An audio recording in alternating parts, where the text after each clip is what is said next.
Hey, everybody, and welcome back to another episode of Live and Learn. I am really, really happy to be having this conversation today. Carla, thank you so much for spending a little bit of time with us. Guys, this is Carla with the American Cancer Society. And as part of our series for encouraging you to get screened this month because it is Cancer Prevention Month, we have Carla on today, and she's going to share her story with us, which I am really looking forward to hearing. The really good news is that Carla is a cancer survivor. So she is here with us, and I am so, so glad for that. Carla, let's just hop right into it. Start us at the beginning. Where does your story begin? Oh, hi, Katie, and thanks so much for having me. Well, let's see, where did it all begin? I was a smoker, former smoker, smoked for many, many years and made many, many attempts at quitting, which failed. Finally, I decided, I wanted to live a healthier life. So I talked to my doctor, and this was back in March of 2018. And he put me on a medication that I thought did the trick. I didn't want to smoke anymore. I was feeling good about myself. But he did say that we should do a lung cancer screening, which for those of you that are not familiar with it, it's just a real simple, they call it a low dose CAT scan. It's about 5 minutes in and out. And I agreed to it. I thought, well, why not? I feel fine. He didn't suspect anything at all. And I was on the road to, putting those cigarettes down for life. And unfortunately, Katie, about 15 minutes after I left getting the screening CT scan, he called me. And, I knew right then, you look down, you see your doctor's name and caller ID, and it's like, this is not good. And it wasn't. They found that I had a tennis ball size cancer in my left lung, and then about a quarter size in my right lung. Wow. Yeah. So, at that point, it's just a whirlwind, Katie, of, as you can imagine, biopsies, doctor appointments, scans, everything, chemo, radiation. And I won't bore you with every little aspect of my treatment, but I did wind up having 2 different surgeries. And in the process of these surgeries, my family was kind of, I don't know, what would you say, dislodged? Maybe they didn't really have a place to stay during my treatment. So, that was kind of a burden at that time. And we'll go into that in a little bit on that burden and how the American Cancer Society is helping people overcome that obstacle. But what I did during my convalescing is I thought, I've got to not only eat well and stay focused on getting better, but I've got to incorporate some kind of exercise into my regimen. So I started walking. And again, I'm not going to bore you with every little aspect of what I did, but I became an avid walker to a point now where instead of being addicted to tobacco, I kind of joke that I became addicted to walking. Well, that's not so bad. not a bad addiction at all. Right. So I started doing some half marathons. I've walked a few of those. Wow. And I've walked several full marathons, getting ready to do another one real soon. But I'm saying all this in the sense that had I not quit smoking when I did, had I not gotten screened when I did, I don't know that I would be here today, Katie, to be able to share that part of my journey with you and with your viewers. I was got some information that there in Arizona alone, there is going to be an estimated new diagnosis, 4,300 new diagnosis of lung cancer this year. Wow. So think about that. Yeah. To me, that's unbelievable. So I kind of turned everything from being a cancer patient to now I have to toot my horn, a 6-year cancer survivor. Yay, congrats. Yay, I know. It's been 6 years and scans are all clear. Everything's good. But now I think the most important or the best thing that came out of this whole cancer journey is becoming a staff member with the American Cancer Society through the Hope Lodge. And the Hope Lodge, I'm going to put a plug in for them real quick. Please Is do. there are several locations, I think 30 or 31 locations across the country that provide short-term or long-term housing for people as they're undergoing cancer treatments. And there's no cost for the individuals to stay at the Hope Lodge. So when I kind of go back on my story about my family and what they had to go through when I was going through treatments, unfortunately, there wasn't a Hope Lodge anywhere close to us at the time, but there is now. And it would have been a great opportunity, but the American Cancer Society is doing a lot of things for people across the country, and Hope Lodge being one of them. Back on the smoking cessation, I had my doctor to help me with medications, but there are so many other options and so many other programs out there, Katie. And I think the best programs that are available are through the American Cancer Society. If a person is looking at stopping or quitting smoking, or if they have a family member, I'm telling you, this is the best resource to utilize. And it's just the American Cancer Society. It's cancer.org. There's so much material on there. They have a hotline. It's answered 24 hours a day, 7 days a week. That's incredible. Isn't that nice? Yes. How helpful. Yes. Because I Oh, can yeah. imagine that, and I don't know if this is something the hotline would help with, but I can imagine that you went through a variety of feelings while you were coping with the news and then coping with the treatment.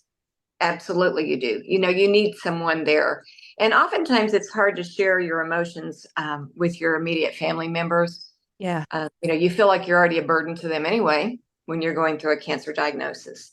So being able to reach out to the folks through the American Cancer Society is a huge help.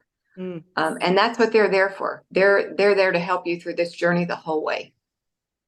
Do you have any advice, or maybe there's something specific that you did, or, did you call the hotline while you were coping with the news and you were dealing with the treatment? I did not call the hotline. Fortunately for me, I had met some individuals that worked through the American Cancer Society. So I kind of already had some local support through the ACS.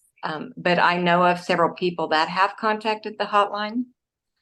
And I know now through being a staff member of the American Cancer Society Hope Lodge that helpline is utilized all the time. We are always giving that number out to folks to contact for, not just necessarily emotional help, but financial help. There's so many resources that are out there that, by contacting the ACS, it's unbelievable. I mean, I'm surprised every day at the resources that we find on there.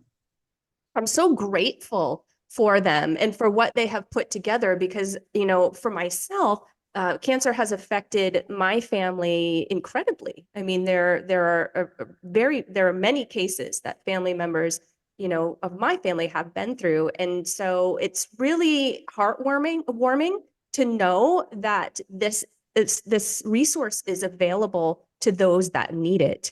Yeah. I want to take you back into your story just a little bit. And I'm curious, what caused you to quit? What made you have that thought and move in that direction? Because that was before you were diagnosed. That's a great question. And I'm glad you asked that. And I think of that question often, Katie. I think that every smoker knows it's bad, and every smoker wants to quit. It's just hard. Yeah. And what I think what tipped me is I had a reason, and that reason was my granddaughter. Oh. I needed to set an example for her, a healthier lifestyle. I didn't want her memories of me to be that grandmother who smoked, even though I tried desperately to hide it from her. So I focused on that reason. She was my reason. And I put my heart and my soul and everything I had into quitting because of her. Huh, that's heartwarming. Yeah, it was, I think that that's very important for people. My advice, trying to quit is hard. And if you've never smoked, you can't understand it. But it's a tough thing to kick. And I think if you can focus on one reason, I mean, we all know it's not healthy, but find your reason is what I always say. Totally agree with that. And, it's probably not so much now, but in the past, the last couple of decades, it was pretty accepted. I mean, I can remember smoking in grocery stores, not personally, but my parents and my grandparents smoking in grocery stores, in the airplane, in just various restaurants. We'd go out to Yes. eat and, people would be lighting up all over the place. And I feel like obviously that's changed. We've learned more through research and, that type of thing. And we've gotten a bit smarter in that area. But I feel like we were kind of it was the norm. I just feel like, there's no Absolutely. other better way to say it. No, you're right. I mean, absolutely. It was totally acceptable. My both of my parents smoked. I was never told that it was not good for you, Hmm. because we didn't know. But Right. as time has evolved, and I know that the American Cancer Society is huge involved as far as in research, and so over time, this research has shown the harm in smoking, and now we're finding more and more harm in vaping. Um, Yes. so that's a whole nother conversation. But you're right. We didn't know. It just wasn't. I always tell people I was kind of born in the Mad Men era.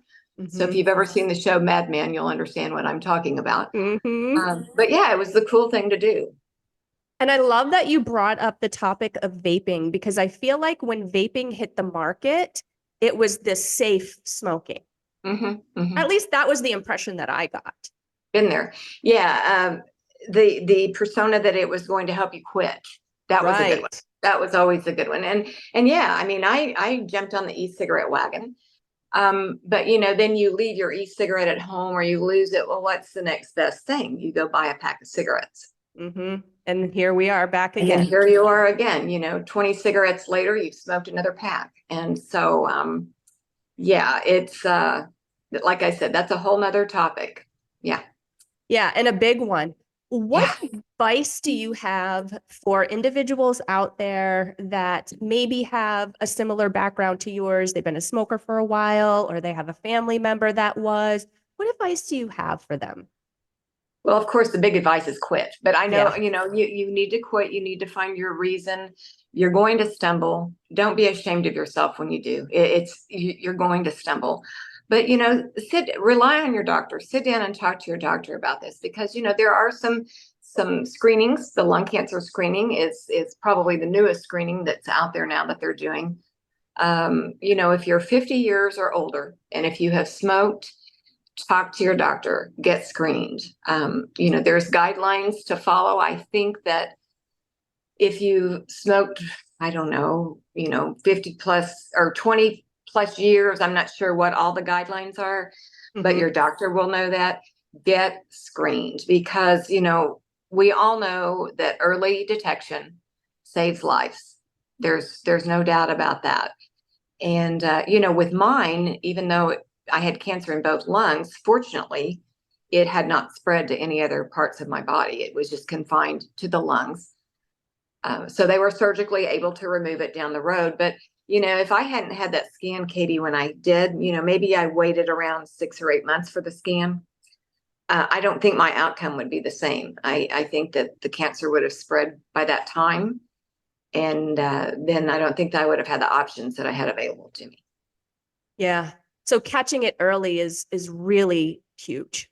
Yeah, it's the key. It's there's so many more treatment options out there now, and survival rates are increased by early detection. Hmm.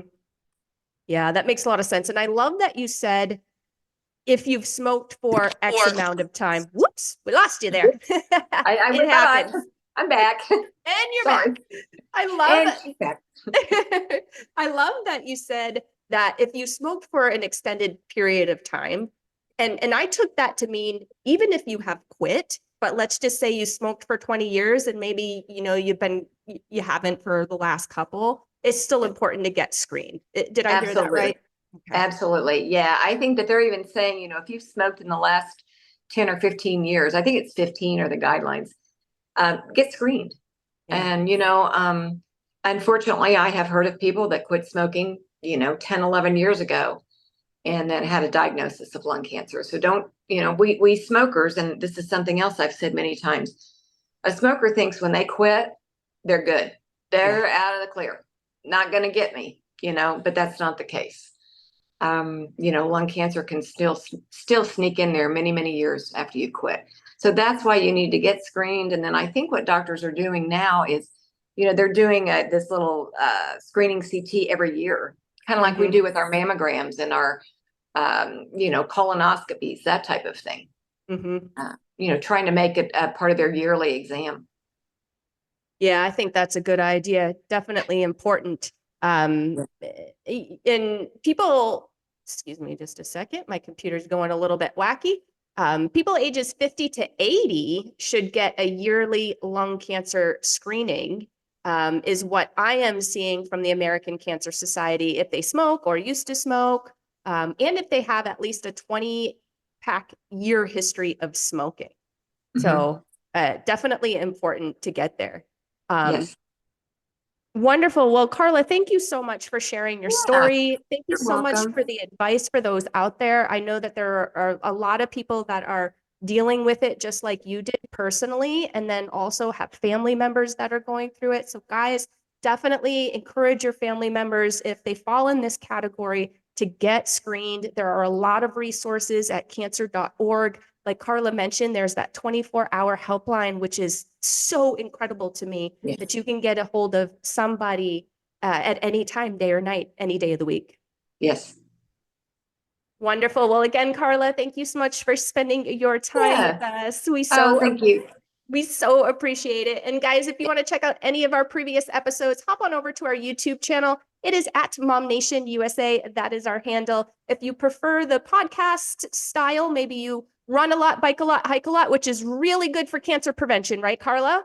Right. Then hop on over to your favorite podcast platform, do a quick search for MOMnation Talk Radio, and there you will find all of our shows. Thank you so much, guys. Have a wonderful day. Bye. Bye.